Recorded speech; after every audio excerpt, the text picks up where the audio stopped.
So the whole idea behind this evening, Diane and Anthony, I hope you can hear me, is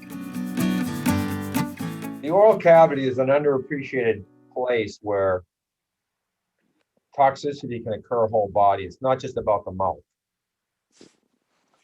I'll give you an example. I have a little picture here of an iceberg. Can you see the iceberg? Yes. So it's not an exact replica of your tooth, but what I'm concerned about is what's below, not what's above. So what you're doing in oral care is mostly up here. And then the dentist may take an x-ray looking down here a little bit, but they're not looking really, really deep. And an x-ray is not a really accurate way to tell what's going on. So I have a picture of the Titanic here, right? And the reason why I have a picture of the Titanic, why do you think I have that there, Diane? I'm just picking on you. Only because you can hear me talk. Well, yeah. Because the Titanic hit the part of the iceberg that was not seen below the water. Brilliant. That's exactly right. And that's what I'm trying to make clear on the oral care. Because see, you can hey Robert, how are you? Good, how are you? Oh, good, thank you. So you can have everything nice and clear and pristine up here, but down here is where the storm's brewing. Now, when the storm's brewing, pathogens can go one of two ways or both ways. They can go up and create some bleeding gums or some bad breath or whatever, or they can go down. And right here on the tooth is the root, the nerve, and the blood supply. As I'm standing here, actually, I wish I was standing, but as I'm here sitting talking, a red blood cell is going through my heart every minute, the same one. If I could follow that red blood cell, every minute it's going through my heart. So if there is some bacteria down here from the oral, from down underneath in the part that sunk the Titanic, it can circulate through your entire body. And that's what I'm worried about. So in my world, what I do is I test for white blood cell counts and other inflammatory markers. And if they're up a little bit, I know you have a little chronic inflammation. And the oral cavity may not be the only source of that, but it's a very, very obvious source. Now let's consider your house. Let's consider the kitchen, the bathroom, and the living room. What do you think the dirtiest place in your house is? Kitchen sink. The kitchen sink, exactly. The kitchen is the dirtiest place in your house because you have food, fuel, you have oxygen, you have water. In the bathroom, you don't really have the fuel.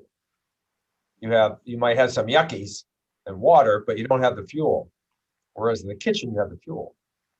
And so the kitchen sink is much more like what's going on in the mouth than the bathroom.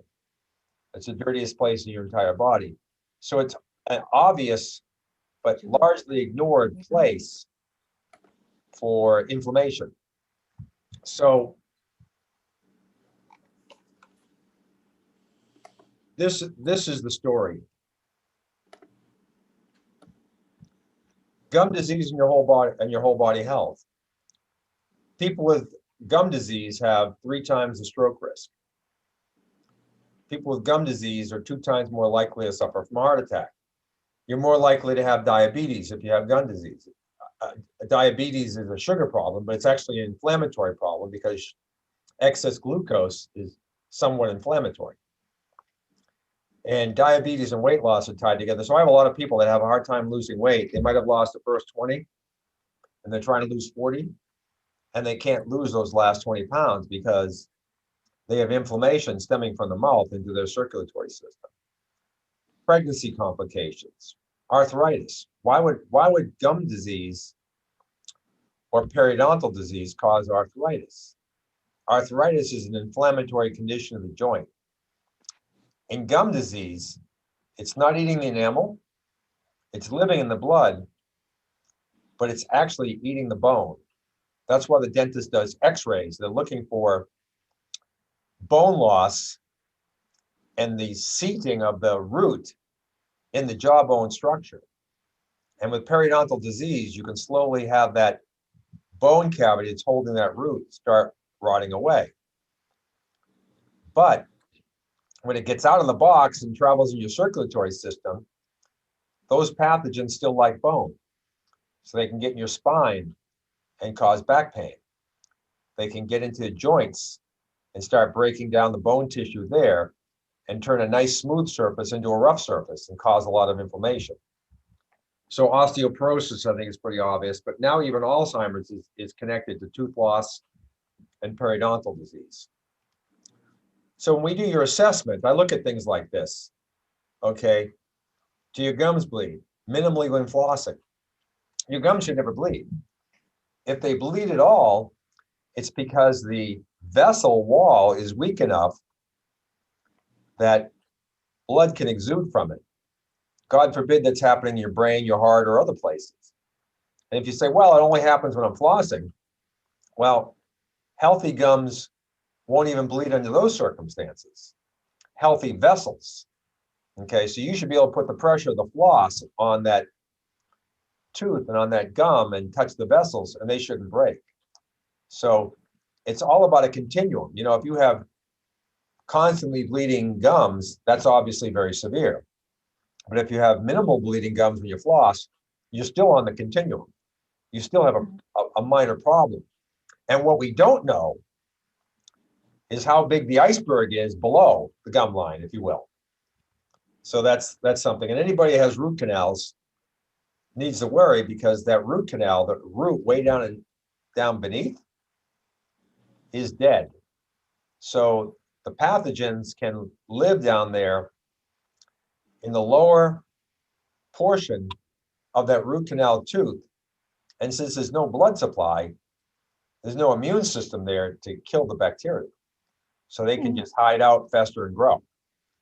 That's the problem with root canals. So what I'm showing here is a test we do sometimes. It's available to anybody who's concerned about checking the status of their oral health. And so this person's had no problems with their mouth. They had no pain, no aches, minimally bleeding when flossing. They have root canals, but when we tested them for pathogens with this test, which is just a swish in your mouth, and you send it to our lab, they had a lot of pathogens. So it's sort of the sleeping giant that's lurking below, if you will. And then what this report does, when you see pathogens, they give a treatment protocol.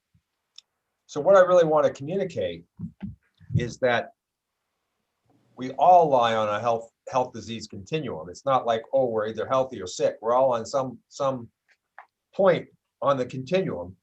And that's true for periodontal disease. No one has, well, there's one person on earth that has the healthiest teeth and gums and roots compared to everybody else, but everybody else is on the other side of the continuum compared to that individual. And here's a person that's lost all their teeth and probably has severe chronic illness related to the pathogens going into their body. So this is not new news. This gentleman, you can tell from the picture, it's an ancient picture. This is Charles Mayo from over 100 years ago. You know, no color photography back then. Charles Mayo was the founder of the Mayo Clinic, and he worked very hard to promote what he called the theory of focal infection. And focal just means localized, like in the mouth. And what he said is that microorganisms can contribute to numerous diseases that were never before associated with infection. And this was 1922 when Mayo first presented this data to a dental congress. He wasn't a dentist, but he presented the data to a dental association meeting. Now here's another one where this gentleman, Benjamin Rush, in 1809, says that he's only added to the observations of other physicians in pointing out the connection between extraction of decayed teeth and the cure of general disease. Fatigue, sleeplessness, joint pain, premature births in young people, all tied back to gum disease. So I'll just go over a few slides to reiterate what I already said. Link between gum disease, heart attack, heart disease, and stroke. Gum disease, people with gum disease twice as likely to have heart disease. Or an ischemic stroke. What is ischemic stroke? That means the blood vessel bursts, okay? When you're flossing and you have minimal gum bleeding, that's actually would be considered in medicine an ischemic event, loss of blood from your tissue. Now, obviously, if you cut yourself, that's, that's not weak vessels. That's a very sharp object on, soft tissue. But a little bit of floss or just brushing, that's a weak vessel. And if it's a weak vessel here, it could be a weak vessel anywhere, because once again, we have a circulatory system. Okay, it's always circulating, and it can circulate around. I've given talks all around the country on eye diseases being tied back to whole body health. There's a strong connection between glaucoma and Alzheimer's disease. In my family, my dad had glaucoma. 10 years later, he developed Alzheimer's disease. But what he had really bad oral hygiene for a long time. He died at the age of 87, so he lived pretty long. But what this says is moderate to severe periodontal disease was associated with primary open-angle glaucoma. So you go to your eye doctor and they don't ask you about your teeth. You have glaucoma and they just start giving you eye drops. But really, the disease emanated from the roots, and the bacteria right here in the root going right up into the eye. It's 2 inches away. So, yep. So, and the crazy thing about these pathogens, these bacteria, is they're not just floating around in your mouth. They live in what's called a biofilm. And what I call a biofilm is really just a housing project for the bacteria.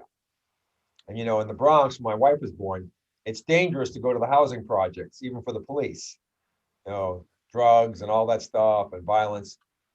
Same thing here. Now, when the dentist scrapes tartar from your teeth, what is tartar? Tartar is the biofilm. Tartar is the housing project for the bacteria.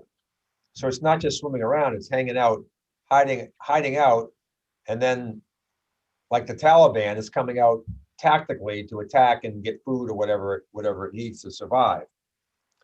And all this slide is saying is that when you have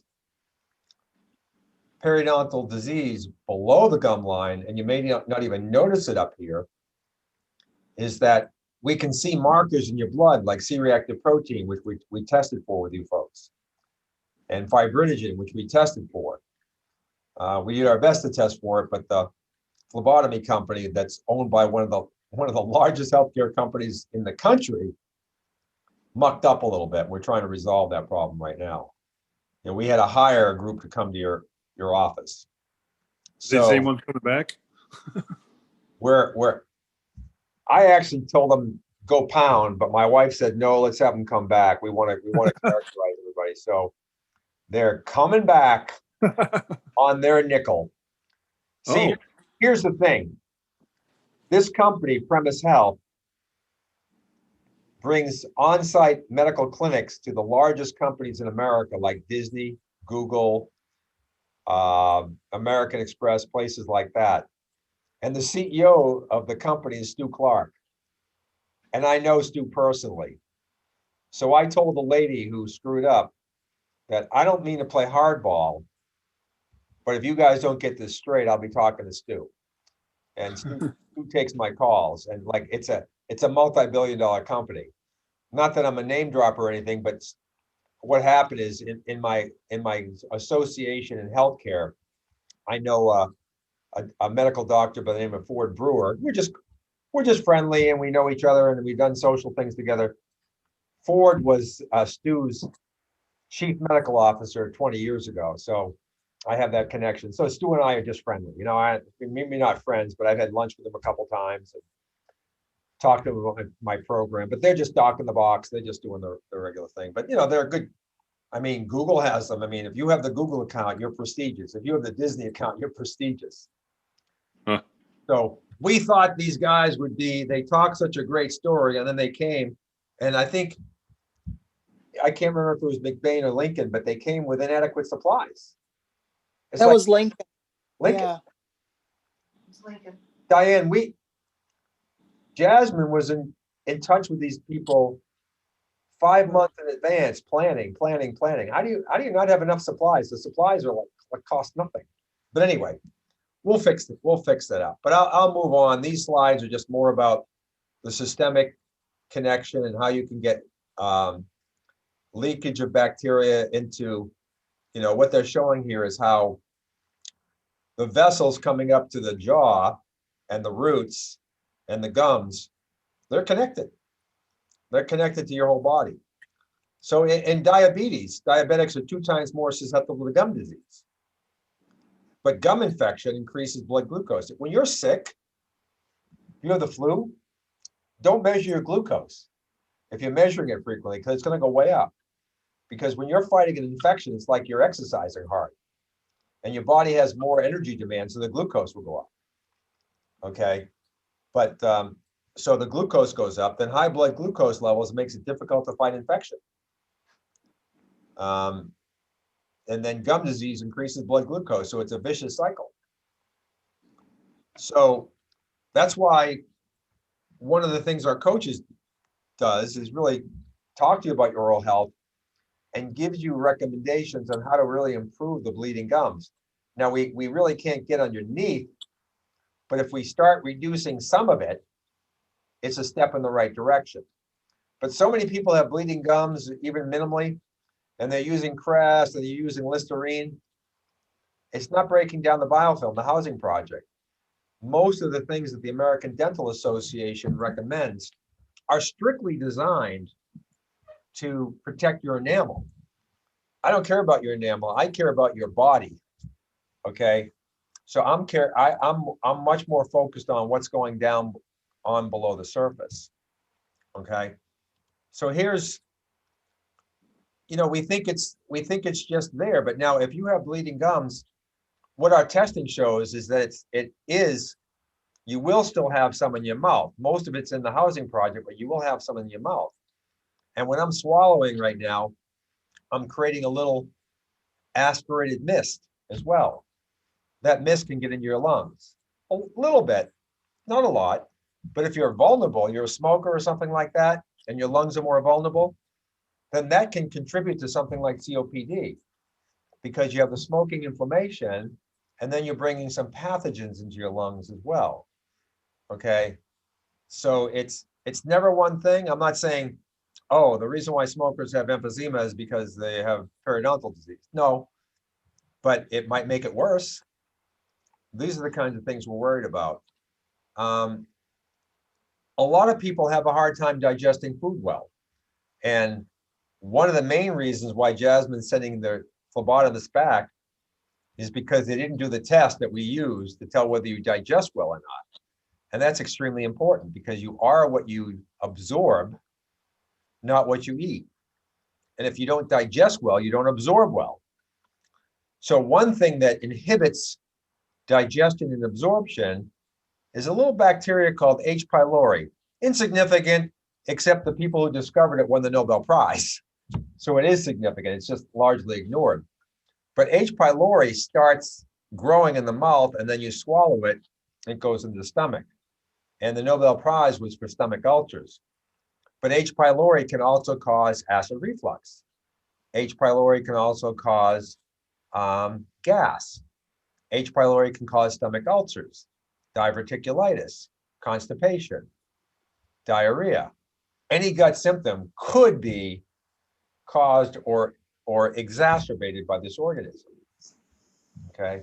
And I told Victoria that anybody that has gastric distress of any kind, I'm happy to run an H. pylori test on them. Now, of course, it's difficult when we're doing it, with a phlebotomist, but if anybody's interested in that test listening to me, and you travel beyond McBain or Lincoln on occasion, we can put up a lab order. And when you travel someplace to the big city where there are more LabCorp stations, like, a lot of Walgreens have a a LabCorp collection facility. So if you go to some other town and there's a Walgreens, they might have a LabCorp, you get a blood draw.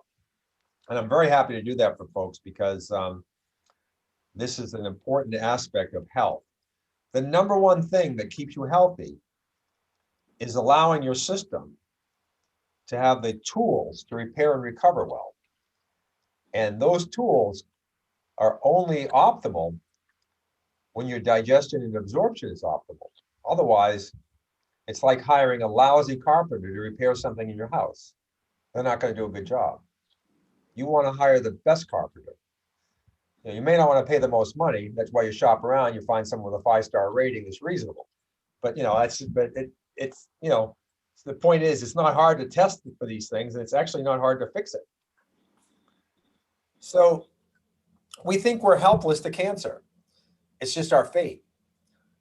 Steve Jobs died of pancreatic cancer. When you read the biographical book on Steve Jobs, his wife was trying to coordinate his care at Stanford, and she failed. She had to take over his own care and coordinate the Stanford doctors because they were all working in different silos. But I guarantee you, no one checked the health of Steve Jobs' teeth. And he was 56 when he died. I don't say he had periodontal disease, but if you read the biography, he did some very weird things with his diet over his lifetime. Okay. And when you do weird things with your diet and you're not getting good nutrients, you make yourself vulnerable.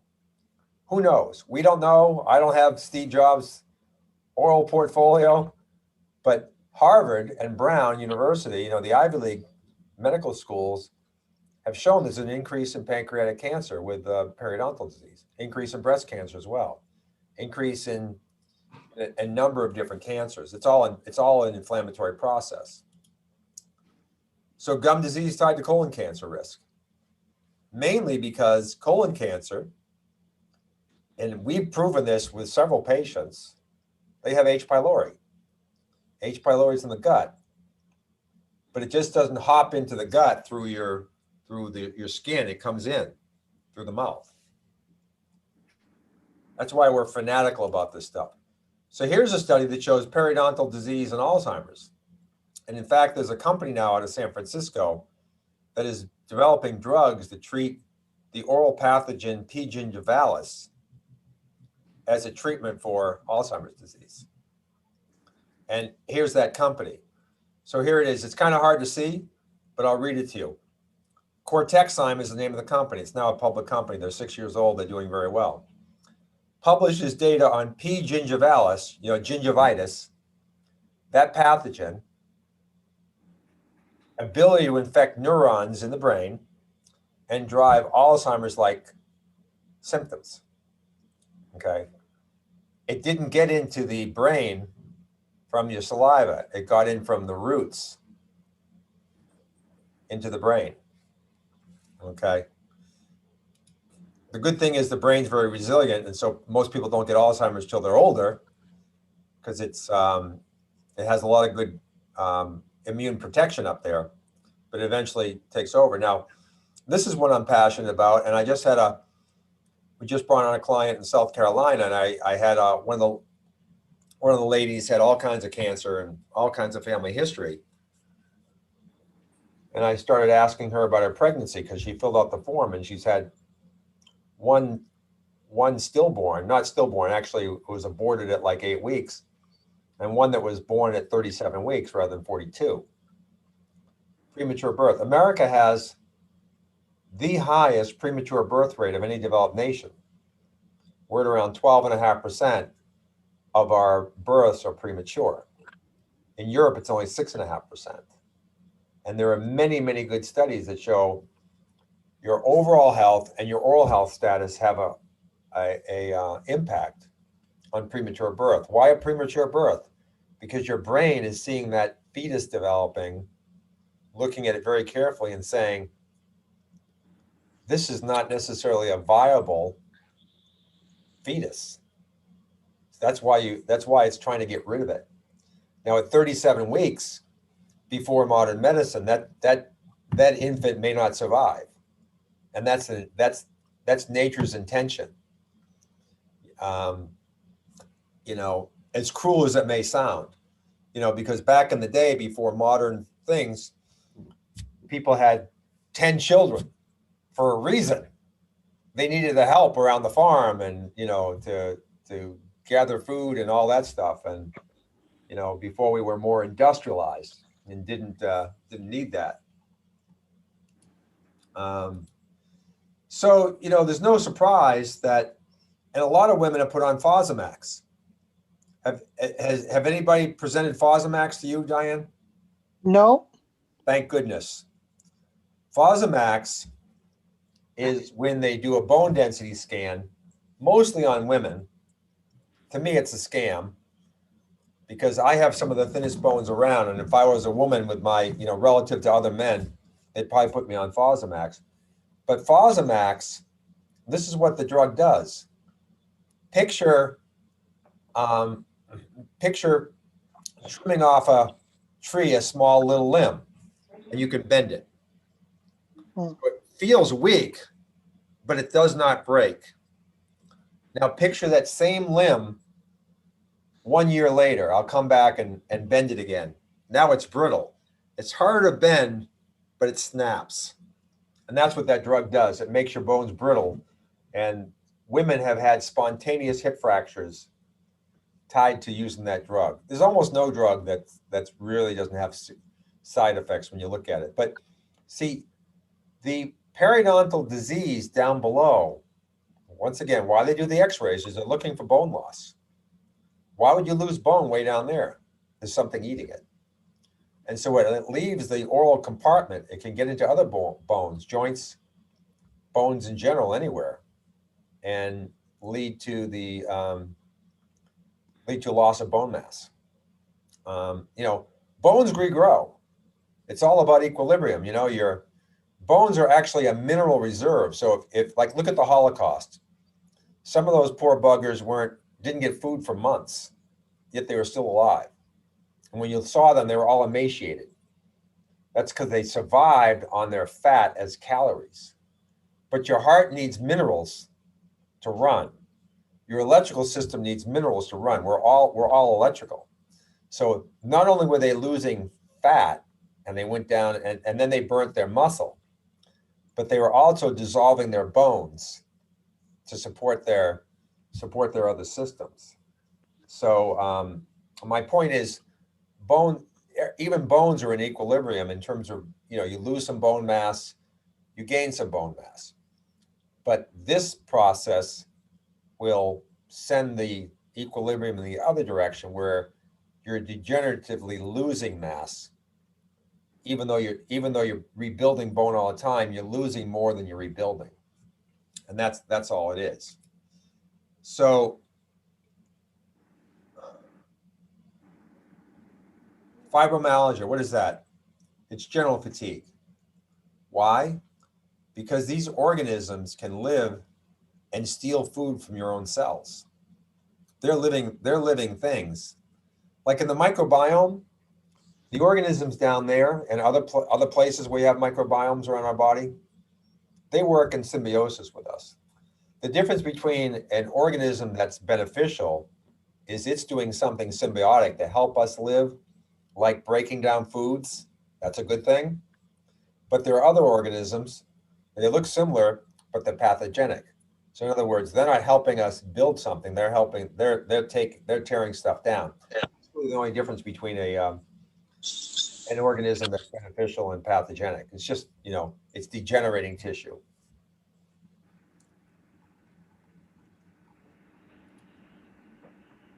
So if you suffer from chronic back pain but cannot determine the reason, the underlying cause could be surprising, a dental issue.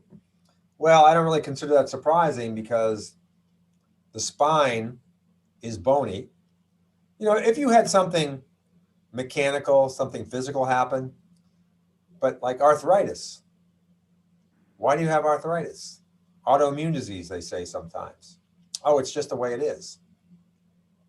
Is that rheumatologist making a connection between your oral health?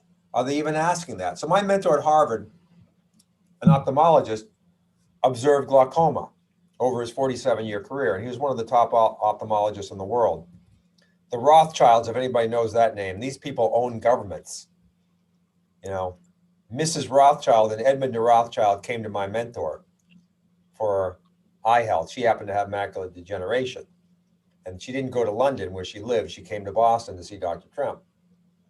But the point is, one year when I was just, studying under Dr. Trump, he said, last month I asked 50 patients in a row that had glaucoma if their general practitioner at Harvard, Mass General, things like that, asked them about their health of their teeth.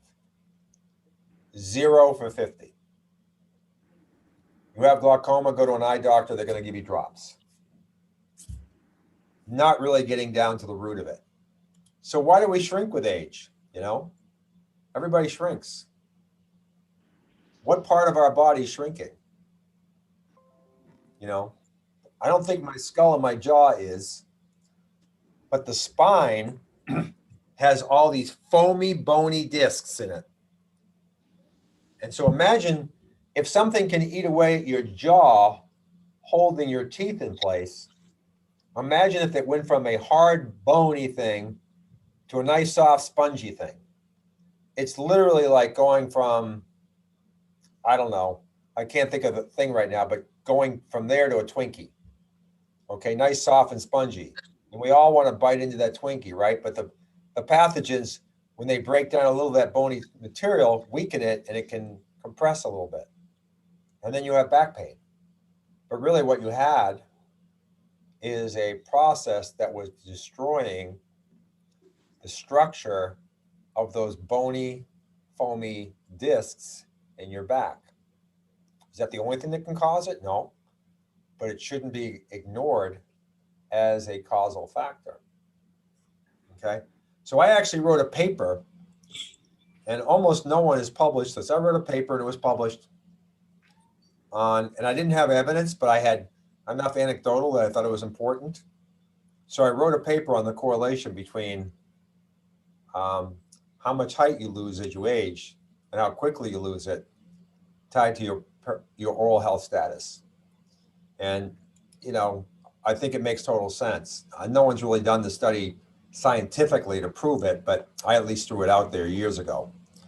So here's how you prevent reverse periodontal disease and its nasty complications. First of all, recognize that the infection is not swimming around. In fact, the things that are swimming around are actually beneficial to you. Saliva helps break down food. Chewing helps break down food. It's often neglected. But once again, when the dentist is scraping, it's the biofilm. The biofilm is a slime.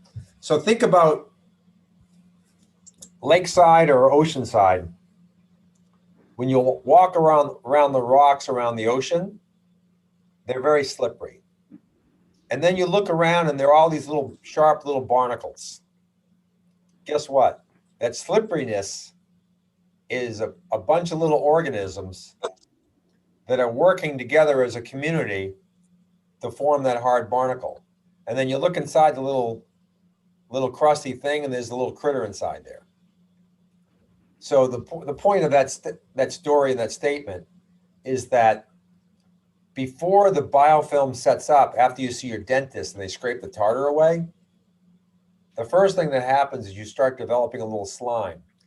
And that slime is not taken away by Crest and water brushing because it's organic in nature. It's like oil and vinegar don't mix.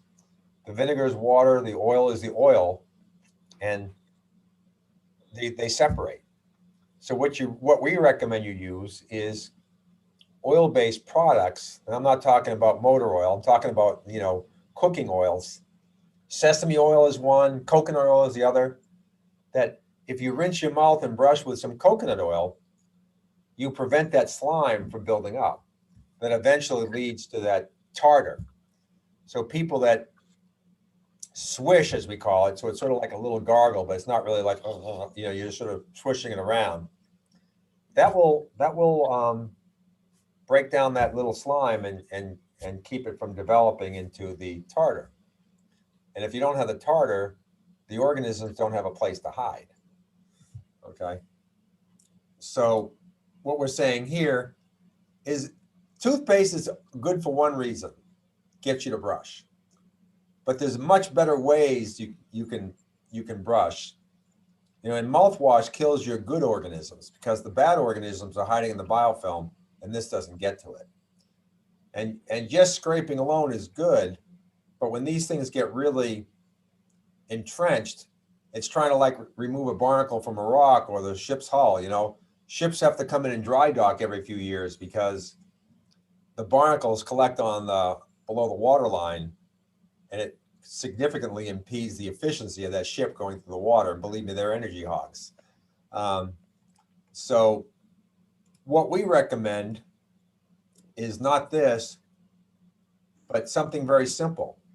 And I'll show you something I do. I have a demo right here, and you're all going to think I'm nuts. But I don't care. You want to know why, Diane? Why? I am nuts. I'm in good company. In this world, I'm nuts, okay? And you'll see why in a moment. Oh my God. But coconut oil, even a little baking soda. See, because bacteria grows in an acidic environment, and baking soda neutralizes the acid and makes it less hospitable. So I make up a little paste with a little baking soda and some coconut oil or MCT oil, and I just brush with that. The other thing that's really good for reducing bacteria in your mouth is salt. And I'm not recommending you brush with crystalline salt, but I put salt in water, sip a little bit and brush. Think about it, before refrigeration, we cured meat with salt to preserve it. Cured in this context means keeping bacteria from growing in it. So if you smoke meat or you salt meat, it'll last a long, long time, much longer than if you didn't do that. It's keeping the pathogens at bay, the bacteria at bay. So I have by my sink a little glass of water, has a bunch of salt at the bottom, and on top, it's completely saturated with salt. So I sip a little of that, very cheap, and brush. It's liquidy, so it floats around a little bit. Some might drool down your chin, no big deal. And then I spit it out. The other thing I use is a water flosser. I use a water flosser because I'm trying to at least get down below the gum line a little bit. And so that high pressure water will get down below the gum line. Then I'll put a little peroxide in it, a little iodine, antiseptic. Antiseptic really means it kills bacteria. And the other thing I'll put in it is some salt water in my flosser and floss down there. So here's a little picture. My mother had really poor oral hygiene. She was around 90 at this time, and she had lost most of her teeth. And we were thinking about pulling the rest of them, but she really loved eating corn.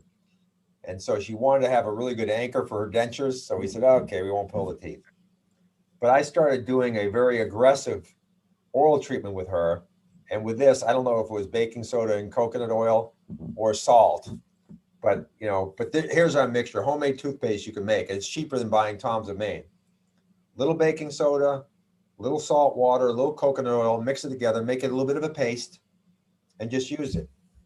Now, you don't have to raise your hand. It's a rhetorical question, but how would you like to reduce your dental,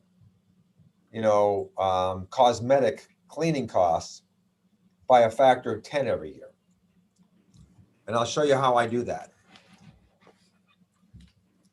Diane, you ready? This is the crazy part, okay? Okay. Let me just see what else we have. Well, I'll just do this first.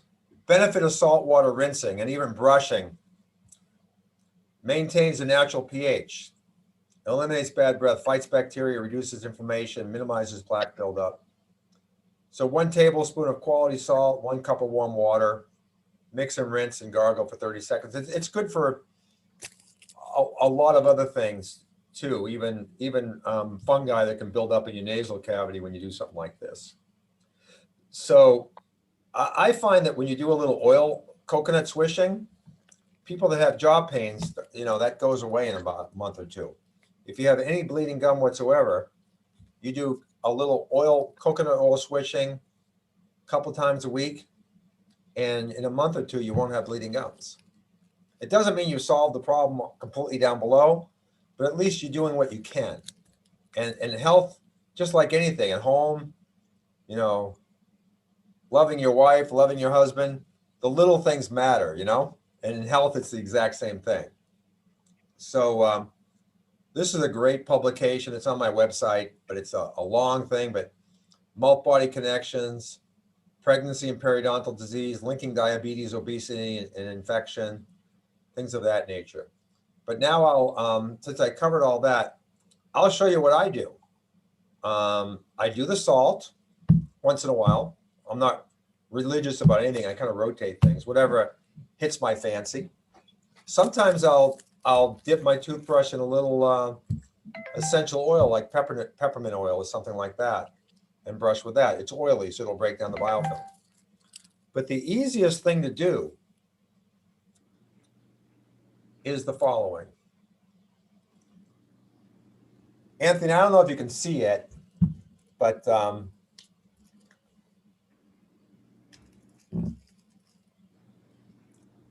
grandma's lye soap. That's why I'm crazy, Diane, because no kid wants to have their mouth washed out with soap, right? Doesn't that taste gross? Not at all. Lye soap, pure, no flavoring, just pure soap. And this bar I've been using for a month, okay? And if you look at it, I've hardly nicked the surface. This bar cost me $3.50 at a health store. Expensive for soap. Oh, good, Anthony, you see it. Bravo. So, and I'll tell you, Anthony, when I travel and I forget my toothpaste, I just use whatever soap I find. Why would the soap work? Number one, soap cleans grease off your dishes. It cleans grease off your hands. Guess what?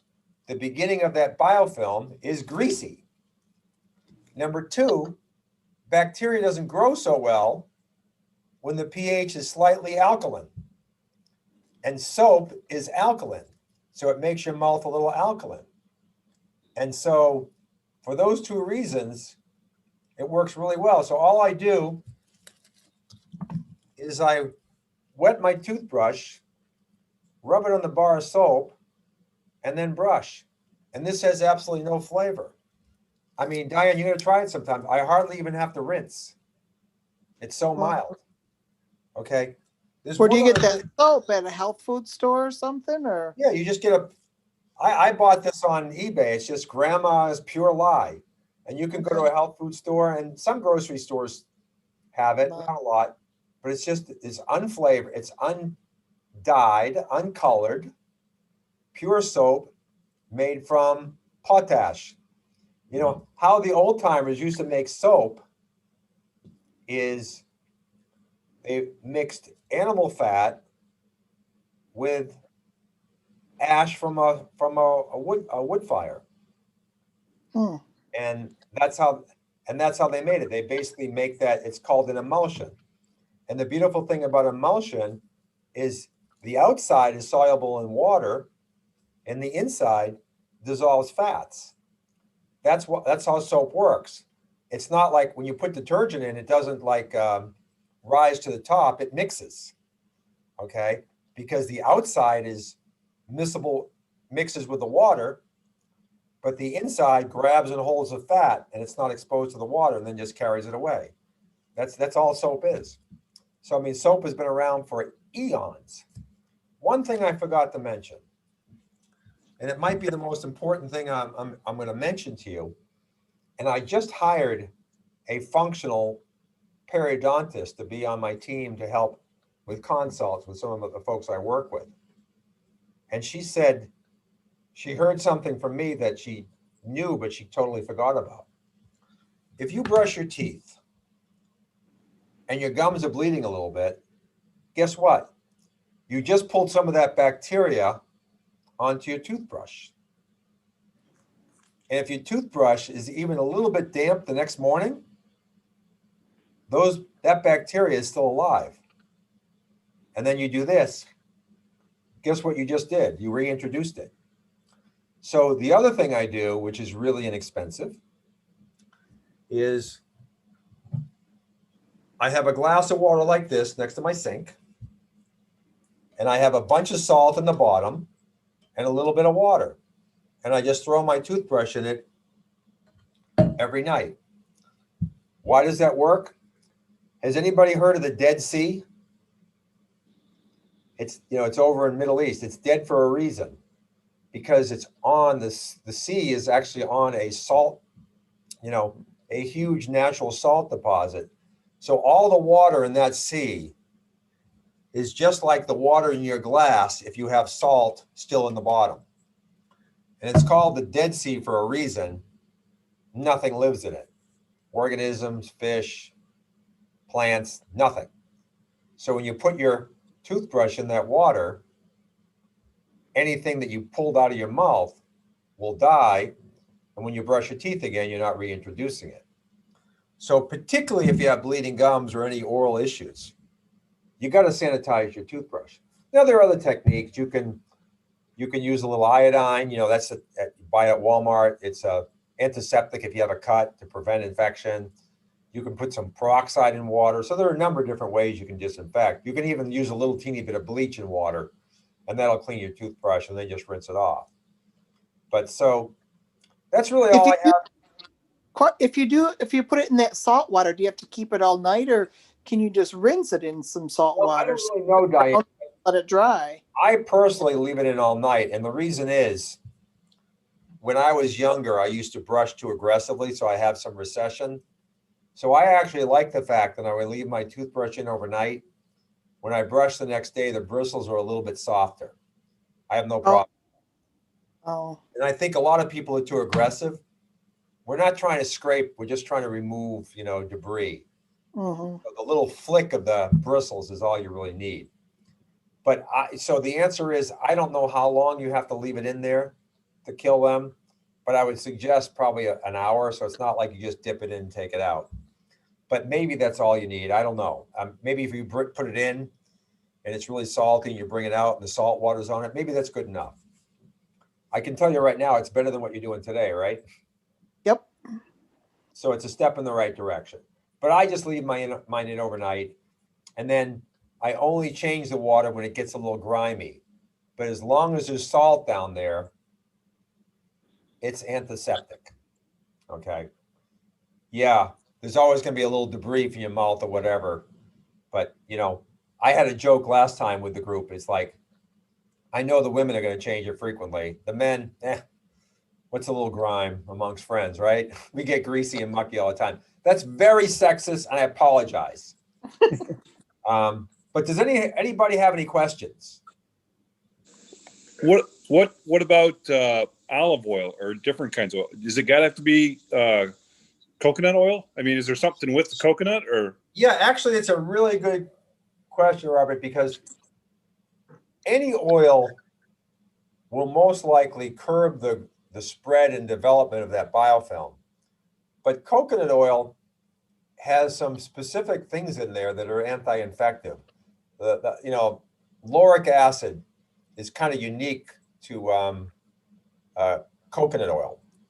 And, I'm not 100% sure of the other ones in terms of that, but I know coconut oil, and it's been used the most in sort of alternative oral care. But I'm not fussy. And then once again, if you make up that mixture, or if you just put some coconut oil in your mouth and swish it around, but I will take a little teeny bit of essential oil just to create a little flavor. No sugar, just take a little spearmint oil, very little cinnamon oil. I once did that a little too aggressively. I was sloppy. I just poured some cinnamon oil in, and I literally was on the ground, and I wanted to cry, but my family was around, so I had to tough it out. But it was so painful. It was painful. But so I think cinnamon oil is very antiseptic, but literally it would be the teeniest little drop wintergreen. Sometimes I use tea tree oil. It's a little more bitter, but tea tree oil has some very strong anti-infective properties. Matter of fact, when you get older, most eye doctors won't tell you this, but there are little creepy crawly things that crawl around your eyelid and eyelashes. They're called Demodex. It's well known in ophthalmology circles, but no one tells the patient because it grows them out. I'll tell you why it grows them out. If you ever saw a Demodex under a microscope and you blew it up to mammoth size, it would make the creature an alien with Sigourney Weaver look like a little timid little puppy.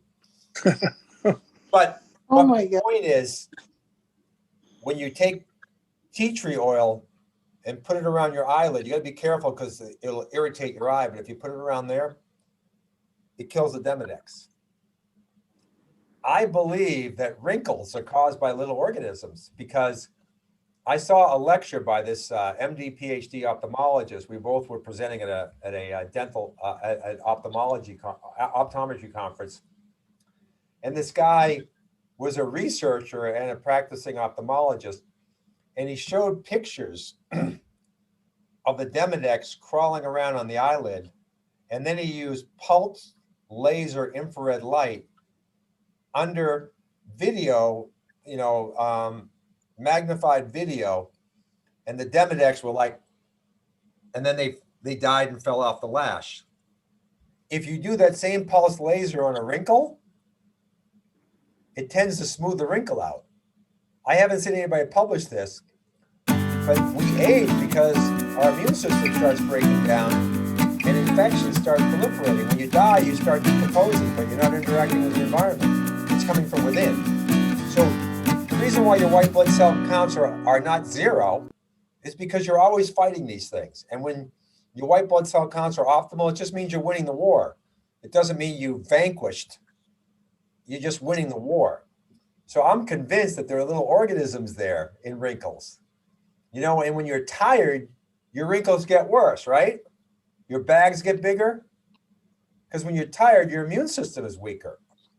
And so they might proliferate a little bit. And then your immune system gets stronger. But it was just very curious. And I'm watching this guy, this was a year and a half ago. And I'm watching this video. He was there live and he was showing a video. And it's a pulse of red light. Boom, boom, boom, boom. And the next thing I know, the little critter's gone. He's dead. He's just like, and he just fell off. It's like a squirrel falling off the perch. It was amazing. That's crazy. I don't know Hey, I don't know how we got down there. What was your question? I hope I answered it. Hey, Dr. Lewis, I bought coconut oil, but it's unflavored. How do they make it unflavored? Does that change the? So it's just all it is. I don't know if you've lost the lauric acid, but coconut oil out of the coconut, when they extract the oil, it has all kinds of little things left over. And some people for cooking just don't like the coconut flavor. They don't want it to affect their. So what they do is they distill it and they remove some of those solid things that contribute to the flavor and odor. I just use raw coconut oil. And in fact, when it comes to swishing, there's a place down the street from me. It's actually this Austrian deli. And I could buy a 5-pound tub of coconut oil in the solid form for like $5. And all I do is I take a tablespoon of it, put it in my mouth. It's called 77-degree coconut oil. That's like right off it's sort of the raw form. And it's solid at first, but it very quickly melts in your mouth. And then I just switch it around and brush. And that's the cheapest. All the liquefied ones are a little bit more expensive because they've gone through another process to take out the components of the coconut oil polymer that makes it solidify. So some people don't want to go through the hassle of digging out that solid when they're cooking. So, the coconut oil became very big in the last 10 years. 10 years ago, no one used coconut oil, but then it became very popular. I like the taste of coconut, but I don't think I'd want it all the time. That's why I tried this unflavored one, but I didn't know if it I wouldn't any of the value. I wouldn't stress over it, Diane, because the main thing you're doing is just trying to there's an old-fashioned term in chemistry, like dissolves like. So fats dissolve fats, and water things dissolve water things, and then oil and water doesn't mix. So as long as you have some fats going in there, you're decreasing the biofilm. You're decreasing that slimy stuff that's trying to form. That's all. I wouldn't stress over it, but put a little essential oil in it, and you'll turbo it up a little bit. Okay. Great question. Any other questions? As far as bad breath, is that coming from your stomach or does that come from the teeth? It could come from both. If it's coming from your stomach, you got a slightly bigger, I won't say you have a huge problem, but see, a lot of people just tell me I don't have reflux, so I don't have a stomach problem. But they have a little esophageal tightening. They have a little hard time swallowing, or they have bad breath. So I had a guy at one of the corporations I worked for. It happened to be Ryobi in Shelbyville, Indiana, engineering type, and he's a great guy, a lot of fun. And he said, no, I don't have any problem with my stomach. The only problem I can think of I have, it has nothing to do with my stomach, is when I eat eggs, I have like a sulfur burp.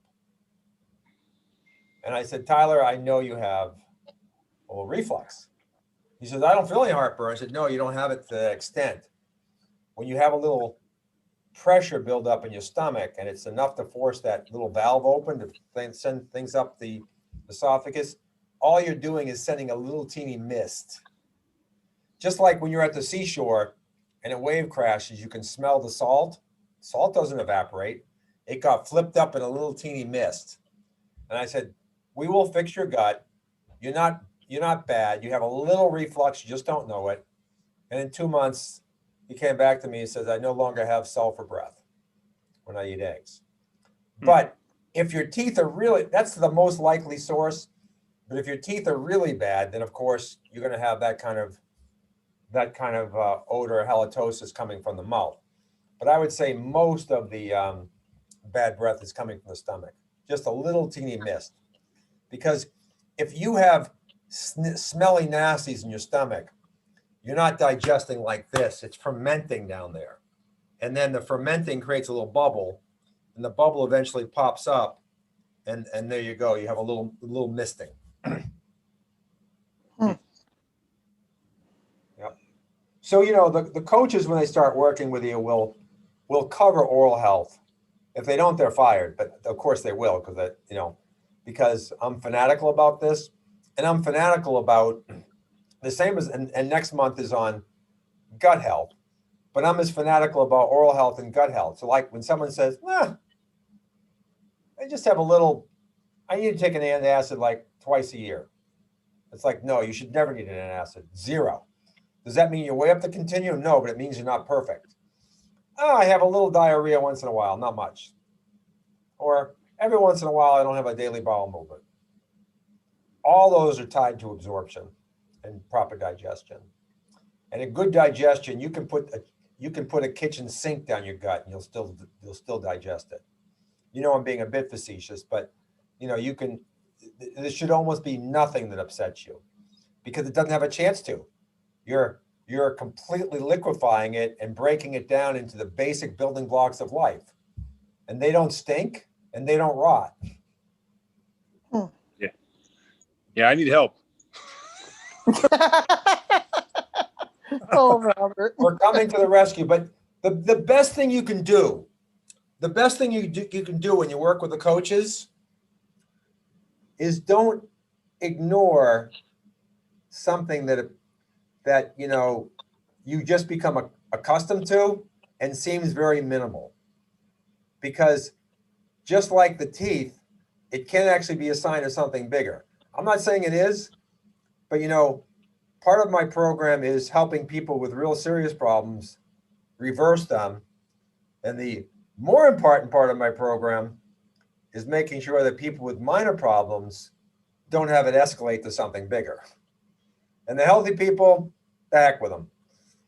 They don't need me. And so that's fine. Take Anthony, for example. He is a road warrior genius. Anthony, I hail to Anthony because he's on the road 3 weeks out of every month. And he has the most exemplary diet and planning program to eat well when he's on the road, which is not easy, than anybody I've ever worked with.